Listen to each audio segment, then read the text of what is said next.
Hi అండి, welcome back. నేను మీ స్వప్న. మరి ఈరోజు అయితే ఒక మంచి టేస్టీ అండ్ హెల్దీ రెసిపీతో అయితే మీ అందరి ముందుకి వచ్చేసానండి. మరి అదే పొనగంటాకు తాలింపు అనమాట. అసలు మనకి కుదిరినట్లయితే డైలీ ఒక్క ముద్ద మనము ఈ పొనగంటాకు తాలింపుతో తిన్నా కూడా అసలు ఎంత హెల్దీయోనండి.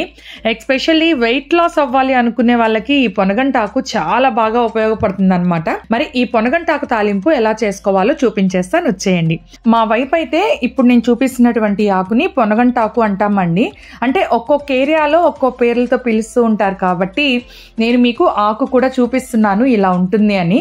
మరి మీ వైపు ఈ ఆకుని ఏమంటారు ఏంటి నాకు కామెంట్ బాక్స్లో కామెంట్ చేయండి, నేను కూడా తెలుసుకుంటాను. మరి పొనగంటాకు అయితే నేను ఒక 4 కట్టలు తీసుకుని కింద ఎడ్జెస్ మొత్తం కట్ చేసేసి నీట్గా కడిగి పెట్టేసుకున్నానండి. ఈ యొక్క ఆకుని నీట్గా మనము చాకుతో సన్నగా ఇలాగా తురిమినట్లుగా చేసేసుకోవాలన్నమాట. మనం ఎంత సన్నగా కట్ చేసుకుంటే అంత త్వరగా కుక్ అయిపోద్దండి ఆకు మాత్రం. ఇలా సన్నగా తురిమినటువంటి ఆకుని మళ్ళీ ఇంకొకసారి సెకండ్ టైం కూడా వాటర్లో వేసేసి వాష్ చేసుకోవాలి. అంటే ఈ పొనగంటాకులో ఇసుక కొంచెం ఎందుకో ఎక్కువ అనిపిస్తుంది అనమాట, అందువల్ల 2 or 3 టైమ్స్ అయినా వాష్ చేసుకోవాలి. ఈ ఆకంతా కూడా వాటర్లో వేసేసి బాగా రుద్ది నేనైతే అదే వాటర్లో అలాగే ఉంచేస్తున్నాను అనమాట. మరి దీన్ని ఒక పక్కకి పెట్టేసుకుందాము. మరి వేపుడు చేసేసుకోవడం కోసం ఒక కడాయి స్టవ్ పైన పెట్టి అందులో 1 స్పూన్ ఆయిల్ వేస్తున్నానండి. మనకు అసలు పెద్ద ఆయిలే పట్టదండి పొనగంటాకు ఫ్రైకి అయితే, 1 స్పూనే ఎక్కువైపోద్ది అనమాట.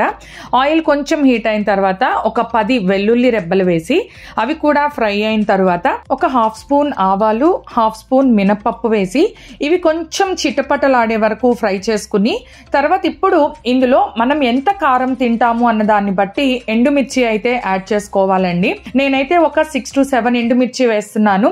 అంటే ఇంకా మనం ఈ వేపుడులో ఎటువంటి స్పైసెస్ ఏమీ యూజ్ చేయమన్నమాట. ఓన్లీ ఈ ఎండుమిర్చితోనే మనకి కారం సరిపోవాలి. అందువల్ల మీకు ఎంత కారం కావాలో అన్ని మిర్చీస్ వేసుకోండి. ఈ తాలింపు అంతా వేగిపోయిన తర్వాత ఇప్పుడు మనము వాటర్లో వేసి పెట్టుకున్నటువంటి పొనగంటాకు తురుముని వాటర్లోంచి తీసి ఈ కడాయిలో వేసేసుకోవాలన్నమాట. కొంచెం గట్టిగా పిండి వేసేస్తే సరిపోతుందండి. కొంచెం లిటిల్ మోర్ వాటర్ ఉన్నా ఏం కాదు, ఎందుకంటే మనం దీంట్లో వాటర్ ఏం వెయ్యమన్నమాట.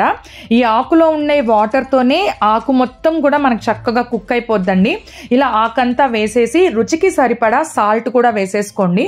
మీకు ఎంత కావాలి అన్న దాన్ని బట్టి సాల్ట్ కూడా యాడ్ చేసేసి ఇదంతా ఒక్కసారి బాగా కలిపి మూత పెట్టి ఒక 5 minutes కానీ మనం ఉడికించామంటే చాలా క్విక్గానే మనకి ఈ పొనగంటాకు అయితే ఉడికిపోద్దండి.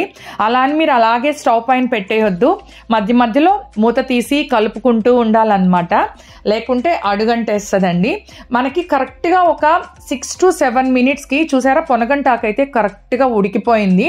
కానీ కొంచెం తేమగా ఉంది కదా, అందువల్ల మూత పెట్టకుండా 1 నిమిషం పాటు మనం అలా కలుపుతూ ఉంటే ఆ తేమంతా కూడా పోయి ఫ్రై మనకి చక్కగా రెడీ అయిపోద్దండి. చూసారా పొనగంటాకు తాలింపండి.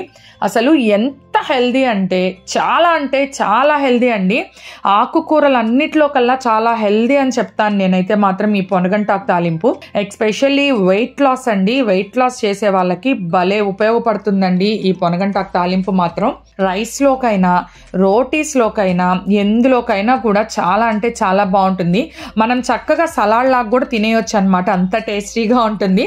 మరి ఈ వీడియో మీ అందరికీ నచ్చినట్లయితే లైక్ చేయడం మాత్రం అస్సలు మర్చిపోకండి.